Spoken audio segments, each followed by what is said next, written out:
Pourquoi Karim Benzema joue toujours avec un bandeau à la main droite? C'est la question à laquelle je vais répondre aujourd'hui. Allez, c'est parti.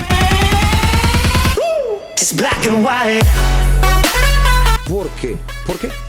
Depuis le 13 janvier 2019, Karim Benzema joue avec un énorme bandage sur la main, recouvrant en intégralité son auriculaire. Je sais pas si vous de votre côté vous aviez remarqué ça, mais c'est vrai que ça a interpellé pas mal de monde, et du coup beaucoup se demandaient pourquoi il bandait sa main. Et en fait tout simplement, ce doigt de la main droite de l'attaquant du Real Madrid avait été fracturé. En effet, l'attaquant du club merengue, Benzema, avait été contraint de sortir à la mi-temps lors du match contre le Betis Séville en championnat d'Espagne, et il souffrait du coup d'une fracture d'une phalange. D'ailleurs il souffre toujours à mon avis. Cependant, le club merengue n'avait jamais donné beaucoup d'importance à cette blessure, en la traitant en toute discrétion, et pour de nombreux supporters et observateurs, l'affaire était d'ailleurs classée. Mais dernièrement, une photo de Karim Benzema à Dubaï avec la footballeuse du FC Barcelone Keira Amraoui avait relancé les débats et avait également enflammé les réseaux sociaux. Il faut dire que sur ce cliché pris à Dubaï, on peut apercevoir que l'auriculaire de Benzema est encore dans un sale état. En effet, on peut clairement voir une très grosse bosse sur le doigt du joueur madrilène, et le fait que cela n'ait pas été publiquement signalé par le Real Madrid pose question et soulève de nombreuses interrogations en Espagne. D'ailleurs, au cours de l'année écoulée, Karim Benzema a consulté à plusieurs reprises un spécialiste aux États-Unis. Mais bon, vu la gueule du doigt de Benzema, je pense que le médecin n'a pas trouvé de solution pour améliorer la situation, d'où l'utilisation permanente d'un bandage pour le joueur en match. Heureusement pour le Real Madrid, ce bandage ne semble pas trop gêner Karim Benzema, puisque l'apparition de celui-ci a quand même coïncidé avec sa meilleure période dans la capitale espagnole. Je sais pas si vous êtes d'accord avec moi, mais c'est vrai que c'était apparu lorsque Santiago Solari était l'entraîneur du Real Madrid, et par la suite, je trouve que Benzema était quand même très bon. Alors forcément, on va pas dire que c'est grâce à ce bandage qu'il a été meilleur, mais tout simplement, on peut dire que cette blessure ne l'affecte pas dans son niveau, et il peut même continuer à progresser, donc c'est pas forcément une blessure handicapante. Et en effet, c'est comme ce que disait son entraîneur à l'époque, Santiago Solari. Il disait il s'est blessé à la main, il s'est pas blessé à la jambe, donc il peut encore jouer, ça ne pose pas problème. En tout cas, vu l'état de son doigt, je pense que niveau vie perso, Karim Benzema devra se passer de quelques petites choses avec sa main droite.